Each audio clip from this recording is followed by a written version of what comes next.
이번 시간에는 의사결정 이론부터 진행을 하겠습니다.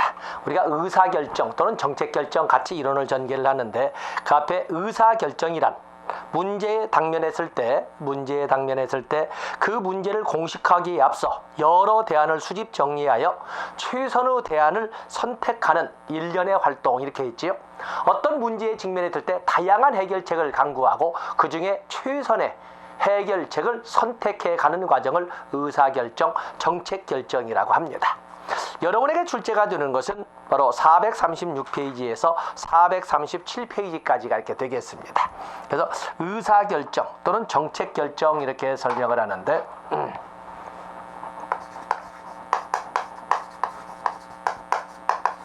의사결정 모형에는 합리적 모형과 즉 이상적 모형과 현실적 모형이 있습니다.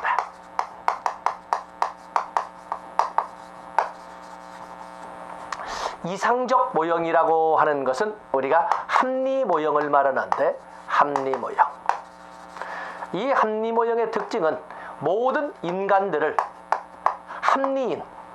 합리적 경지인으로 봅니다. 합리적 존재로 이렇게 본다. 그러면서 모든 인간들은 한치의 빈틈이 없는 냉철한 판단력을 바탕으로 의사결정한다는 점에서 이것을 절대적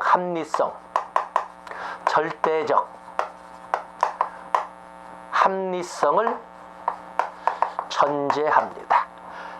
그리고 이 합리 모형, 이상적 모형에서는 인간을 전지 한자로 쓰겠습니다. 인간을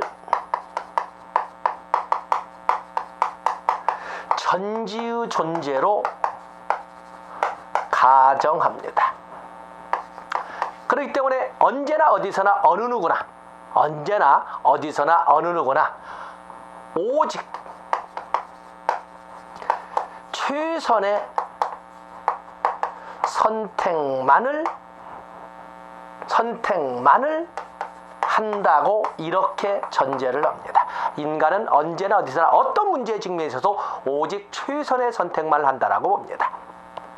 이 이상적 모형인 합리 모형은 규범적 모형이면서 인간이라면 언제나 어디서나 어느 누구나 그렇다라는 규범적 모형이면서 그러한 명제, 언제나 어디서나 최선의 결정을 하게 되는데 이번 문제에 대해서는 그렇게 결정했나를 하나하나 검증해 가기 때문에 규범적 모형이면서 연역적 모형이라고 합니다. 근데 문제는 5번이고. 근데 문제는 다소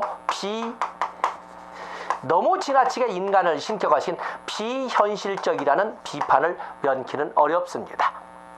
그래서 이러한 이상적 모형의 문제점을 해결하고자 현실 속에서 현실적인 모형이 만들어진 것을 현실적 모형이라고 합니다. 현실적 모형에는 만족 모형도 있고 점증 모형도 있고 또 그러면 혼합 모형도 있습니다. 또 그런가 하면 최적 모형이 있고 또 쓰레기통 모형도 있습니다. 또 그러면 쓰레기통 모형을 확장했던 흐름창 모형, 그건 공공창 모형이라고 하는데 흐름창 모형도 있고 공공선택 모형도 있고 이런 것을 우리가 들어볼 때 이런 그 모형들을 싸잡아서 인간을 완벽한 신의 경지에 오른 이렇게 오직 최선만을 선택을 한다는 이런 신의 경지에 이렇다고 보는 합리 모형의 문제점을 극복해서 현실적으로 접근하는 모형입니다. 만족 모형은 의사결정을 할 적에는 의사결정자 혼자 그것을 주관적 합리성이라고 합니다. 의사결정자 혼자 주관적 합리성. 그리고 최선이 아니라 자기 수준에서 만족할 만한 정도로 최선이기 때문에 제한된 합리성을 가지고 정책 결정을 하더라라고 하는 것이 만종 모형이 되겠습니다. 근데 지면상 쓰지 못하지만은 만종 모형은 의사결정자 혼자 주관적 합리성으로 현실의 한계를 인정하면서 제한된 합리성 속에서 만족할 만한 선에서 정책 결정을 의사결정을 하거든요. 그래서 합리 모형의 문제점을 극복했다라고 하는데 문제점은 만족의 과학화에 실패했어요. 어느 정도가 만족, 과학화, 사회과학에서 과학화라고 하는 것은 어느 누가 보고 어느 누가 들어도 그렇겠네라고 고개를 끄덕거릴 수 있을 만큼의 객관성, 보편성, 검증 가능성 이런 등등이 나와야 되는데 어느 정도를 만족이라고 하는 것을 소위 어느 누가 들어도 보도 같다는 객관성, 보편성을 확보를 하지 못했어요. 그다음에 점증 모형은 정치적 합리성 속에서 정치적 합리성을 바탕으로 점진적으로 부분적이고 점진적으로 어디부터 부분 점진적이라고? 기존의 정책을 바탕으로 해서 조금씩 업그레이드 시켜나가는 방향으로 해서 점진적이면서 부분적이면서 점진적으로 업그레이드 시켜나가는 정책 결정이다 해서 점증 모형이라고 합니다. 그에 비해서 호남 모형이라고 하는 것은 종합적 합리성이라고 이렇게 쓰고 있습니다. 종합적 합리성. 자, 여러분 뒤에 쓰면서 이 호남 모형은 절대적 합리성을 강조하는 합리 모형과 정치적 합리성을 현실적으로 인정하는 점증 모형을 믹서해서 합리 모형 플러스 점증 모형 또는 절대적 합리성 플러스 정치적 합리성을 가지고 정책 결정이나 의사 결정을 하는 것은 호남 모형이라고 합니다. 그에 비해서 최적 모형이라고 하는 것은 합리성, 즉 절대적 합리성뿐만 아니라 비합리성까지 동원해서 말하자면 비합리성까지 동원해서 결코 합리적이라고 할 수 없는 비합리성까지도 동원해서 이끌어가는 거시적 의사결정 모형을 최적 모형이라고 합니다. 들어오가 제시를 하지요. 들어오가. 그에 비해서 쓰레기통 모형이라고 것은 아주 우연히 조직화된 무질서 속에서 이 조직화된 무질서란 단어를 거시적으로 본다면 그 무질서란 단어 어쩌면 무정부 다 영어 단어는 무정부가 설명이 되겠습니다만 거기 보면 조직화된 혼란 상태, 조직화된 무질서, 조직화된 무정부라고 하는데 불확실성이 높은 조직에서 나오는 겁니다. 뭔가 조직은 조직 같은데 뭔가 안정적이지 않고 뒤죽박죽인 이런 모습을 보여주는 이런 그 조직들도 있거든요. 그런 불확실성이 높은 조직에서 아주 우연히 조직화된 무질서 속에서 4요소 해결해야 될 문제, 그 문제 해결에 가능하다고 동원된 대안들 그리고 결제해야 될 참여자들 그리고 기회라고 하는 우연한 만남이 있을 때 정책 결정이나 의사 결정이 되더라 라고 하는 것이 바로 쓰레기통 모형이 되겠어요. 바로 이 쓰레기통 모형을 확장한 것이 1980년대 킹던에 의해서 제된 것이 흐름탕 모형이 되겠는데 의사결정은 빠르면 쓰레기통 모형에서 아주 우연히 문제의 흐름, 프로블럼 스트림이죠. 또 정치의 흐름, 그리고 정책의 흐름 이 세 가지 흐름이 각자 흘러가다가 우연히 만났을 때 정책으로 드러나더라 라고 하는 것이 바로 흐름창 모형, 정책창 모형이 되겠습니다. 그래서 437페이지 보시면 거기 오면 스트림 모델 이렇게 해서 흐름창 모형을 설명을 하고 있는데 그 세 가지 흐름이 각자 움직이다가 문제의 흐름, 정치의 흐름, 정책 흐름 세 개의 흐름이 각자 흘러가다가 우연히 만났을 때 의사 결정이나 아니면 정책 결정의 모습으로 발표가 되더라 라고 하는 것이 바로 흐름창 모형, 정책창 모형이 되겠습니다. 그래서 여러분들은 436페이지에서 437페이지에 있는 의사결정 모형 중에 뒤에 참여적 의사결정 모형도 있습니다만 이런 정도를 여러분들이 가지고 염두에 두시면 읽기가 편하실 것이고 시험을 보실 때 큰 부담은 갖지 않으시리라고 봅니다. 다음에 이제는 우리가 출제 범위에서 지도성 이론을 봐야 됩니다. 지도성 이론, 리더십이죠. 리더십에도 우리가 한 문제를 이제 겨냥을 하면서 진행을 해야 되는데,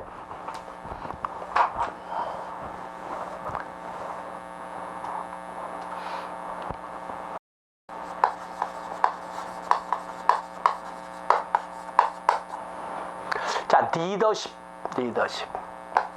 우리가 개념이라고 할 적에는 하나의 이 개념은 영향력이죠. 영향력이나 영향력의 행사를 리더십이라고 할 수가 있습니다. 조직 성원들을 일정 방향이나 일정한 목표로 이끌어갈 수 있는 영향력이나 그러한 영향력의 행사를 리더십이라고 하는데, 여러분들 438페이지 갤러 밑에 있는 헤드십과 번명이 헤드십과 비교를 해서 똑같이 지도자로서 영향력을 행사한다는 것은 일치적임이지만, 리더십이라고 하는 것은 심리적 영향력으로 장기성을 띱니다. 그에 비해서 공식적 관계 속에서만 영향력을 행사하는 것은 직권력, 헤드십이라고 하는데, 그야말로 보직 발령 나게 되면 그날부로 조직의 상사로서 갖는 영향력으로만 기억에 남는, 바로 그것은 헤드십, 직권력이라고 합니다. 그래서 구별해 주시면 되겠고, 그 다음에 이 리더십의 이론으로서는 특성이론, 이건 자질론 또는 성자론이라고도 하는데, 뭔가 리더가 되는 사람들은 뭔가 달라도 다르더라 라고 1940년대, 50년대에 특히 중심이 되어서 이끌어졌던 연구가 바로 이 특성론, 성자론, 자질론이었어요. 그런데 이것은 더 이상 연구가 진행되지 못한 것이, 뭔가 다르다는 것은 알겠는데 그 다르다는 것을 과학화시키지 못했어요. 이경규 다르고 강호동 다르고 유재석 다르고, 그런 것처럼 리더, 김대중 다르고 김영삼 다르고 김종필 다르고, 다 지도자로서 이상을 가지고 있습니다만 다 공통된 리더라면 어떤 특질을 갖다 이렇게 말을 하지 못하는 거거든요. 그래서 연구의 초점이 50년대를 넘어서 50년대, 60년대에 이 특성 이론에서 행태 이론으로 바뀐 거였어요. 주로 어떤 행동을 하던가 행동에 초점을 두면서, 근데 이것은 한 10년 만에 연구가 마감이 됩니다. 대부분의 연구자들이 연구한 결과 지도자들은 주로 두 가지의 치우친 행동을 따르는 거죠. 하나는 과업지향, 하나는 인화지향, 이렇게 하더라는 거예요. 그래서 1970년대로 넘어가면서부터는 이제는 상황이론으로 이렇게 바뀐 거였어요. 상황이론. 어떤 지도자가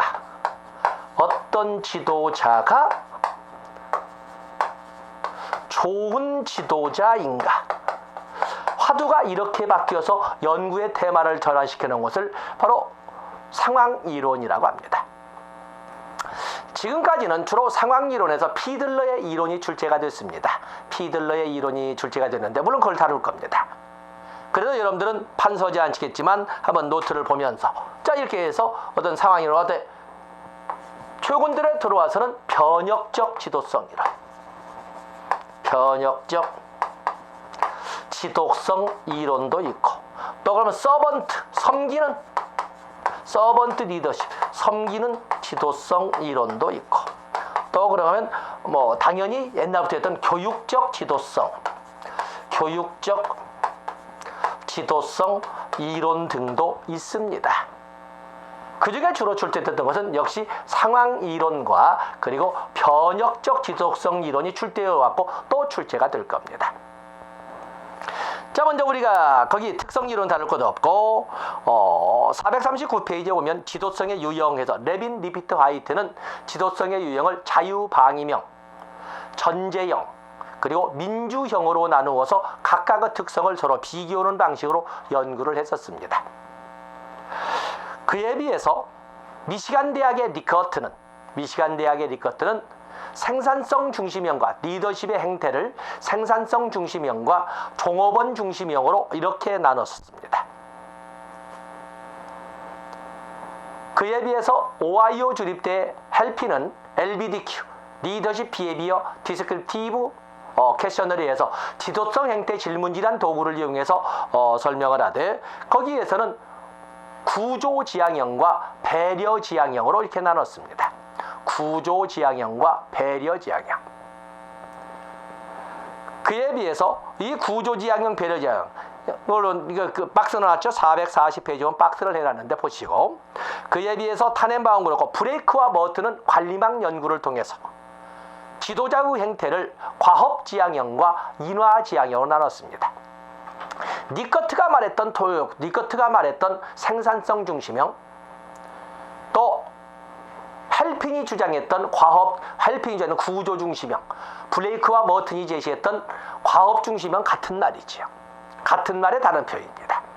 종업원 중심형, 배려 중심형, 인화 중심형, 그게 같은 말이죠. 인간관계 중심형이니까. 그래서 일반적으로 쓸 적에는 학자들이라면 어떤 사람이 출제를 이렇게 또박또박 생산성 중심형이냐, 종업원 중심형이냐, 구조 중심형이냐, 배려 중심형이냐, 아니면 과업 중심형이냐, 인화 중심형이냐 이렇게 출제한 문제도 없지 않아 있었습니다만 이제는 비난받아 마땅한 문제지요. 그래서 요즘에는 그냥 같이 싸잡아서 학자들을 이름을 대지 않는다면 과업 중심형이냐 인화 중심형이냐로 이렇게 나눠서 본다는 것을 알아주시면 됩니다. 주로 출제됐던 것은 역시 피들러. 그래서 바로 상황이론 중에 피들러의 상황이론.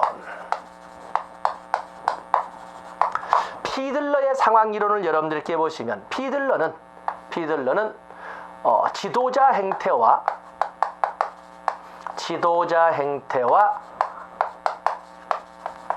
상황 변수를 같이 고려해서 어떤 지도자가 좋은 지도자인가를 찾아보려고 했어요. 또 지도자의 행태를 과업지향형과 인화지향형으로 나누고, 과업지향형, 인화지향형으로 나누고, 그리고 상황 변수로 세 가지를, 이 자체가 또 출제가 되죠. 지도자와 부하와의 관계, 지도자와 부하와의 관계, 지도자와 부하의 관계가 있고, 또 업무 분장, 과업 구조라고 합니다. 그리고 바지사장이냐 실세냐, 지휘 권력, 이렇게 상황 변수 세 가지, 이게 자체가 출제가 되죠. 상황 변수를 세 가지를 같이 고려해서 어떤 지도자가 좋은 지도자인가. 결론은 상황에 따라 알맞은 리더십을 발휘하는 지도자가 좋은 지도자더라. 상황이 아주 나쁠 때는 과업지향형,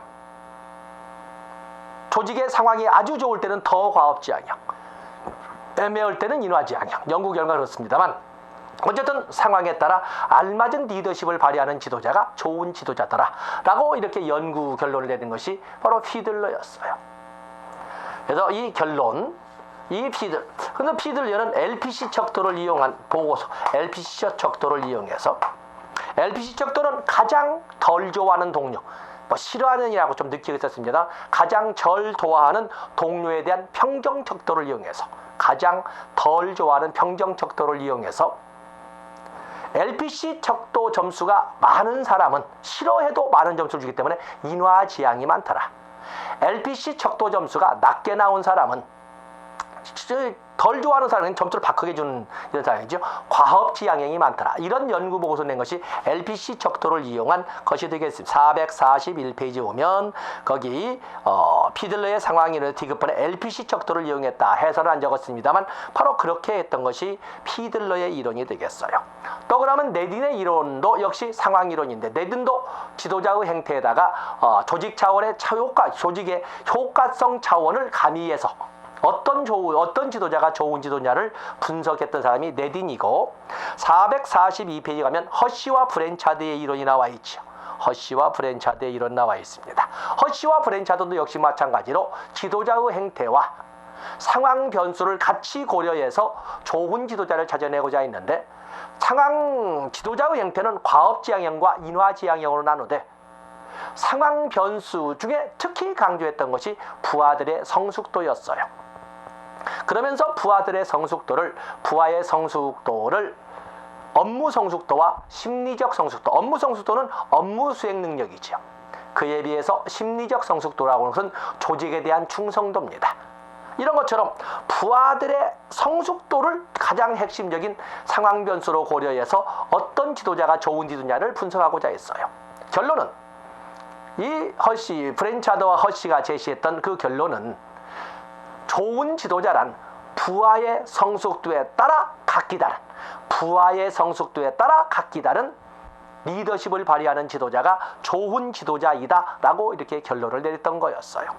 그래서 거기 보면은 442페이지에 부하의 성숙도에 따라 지도자가 각기 다른 리더십을 발휘하는데 하단부에 설명을 했고, 거기 박스 밑에 직무 성숙도, 심리적 성숙도, 그리고 리더십과 폴로와 시츄에이션, 이 세 가지의 함수로 나타나는 공식도 나와 있지요. 그러면서 그 내용 결론을 해놨습니다. 그런 정도 보시면 됩니다.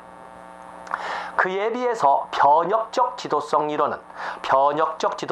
이론이라고, 이것은 기존에 있었던 특성 이론이든 행태 이론이든 아니면 상황 이론이든 간에 결국에 그 이론의 결론은 뭐냐면, 그야말로 잘하면 리더십에 잘 따라오면 승진을 시켜주거나 보너스를 주거나 휴가를 보내준다라는 결론이 내서 이전에 있던 이론의 총칙을 거래적 리더십이라고 하면서 자기들이 주장하는 리더십 이론은 그러지 않다.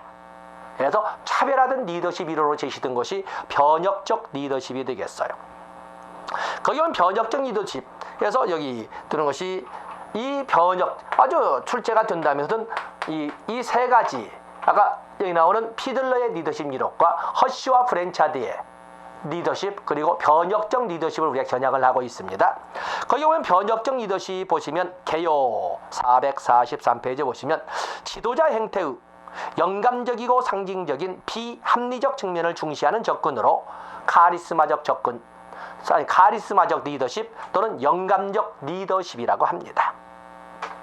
거래적 리더십과는 달리 두째 줄, 지도자가 부하들에게 잠재 능력 개발에 도움을 주고 내재적 만족감, 자부심을 갖게끔 만들어준 승진이나 보너스를 준다라고 해서 반대급부를 제시하면서 충성이나 아니면 리더십에 따라오기를 요구하는 것이 아니라 부하들의 잠재력 개발과 부하들에게 자부심을 갖게 하는 리더십을 변혁적 리더십이라고 합니다. 거기에 특징 보면 거래적 지도자들과는 달리 변혁적 리더십을 사용하는 사람들은 부하들에게 어떤 반대급부를 제시하는 것이 아니라 부하 개개인마다의 가치와 신념의 기초를 두고 리더십을 발휘해 갑니다.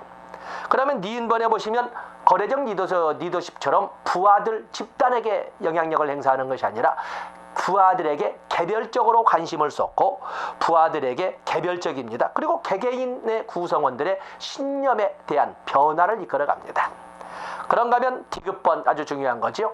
무엇을 준다는 것이 아니라 부하들이 스스로 무엇을 갖게끔 비전, 사명감, 자부심을 갖게끔 만드는 것이 변혁적 리더십이고, 지도자도 그리고 영감적 행위를 통해서 그래서 아까 영감적 리더십이라고 그랬죠. 리을번의 변혁적 지도자는 가마적 행위를 통해서 높은 기대를 전달한다. 가마적 행위를 통해서 스스로가 앉아서 기침이 나오고 마른 기침이 나면서 앉아있는 것이 스스로가 가마적 행위를 통해서 신뢰, 존경을 구축한다는 것이 변혁적 리더십이 되겠습니다. 페이지를 넘어가 보시면 변혁적 리더십은 비음번에 나와 있지요. 이념화된 영향력, 바로 이념화된 영향력이라는 것이 어떤 영감을 주고 카리스마를 행사하게 되고 또 가마된 행위, 가마적 행위로서 말하자면 표현이 될 겁니다. 영감적 동기유발, 지적 자극, 개별화된 배려, 이런 등등을 특징으로 하는 것이 변혁적 리더십이 되겠습니다. 그래서 피들러의 것은 여러분 좀 많이 알겠지만 변혁적 리더십도 잘 아실 겁니다. 아주 많이 나왔고 또 나올 겁니다. 그래서 여기까지만 정리를 했습니다. 다음에 그 외에도 리더십에는 문화적 리더십, 초우량적 리더십, 도덕적 리더십 등등이 쭉 나와 있는데, 간단하게 문화적 리더십을 이렇게 보면은 문화적 리더십이라는 것은 444페이지 젤로 밑에 쭉 문화적 지도성 이론이라고 하는 것은 어떤 구조를 통해서 리더십을 발휘하는 것이 아니라 어떤 문화를 구축하거나 문화를 형성함으로써 리더십을 행사하는 것을 문화적 지도성이라고 설명을 합니다. 그래서 효과적인 학교 문화를 형성함으로써 행사할 수 있는 리더십을 문화적 리더십이라고 합니다.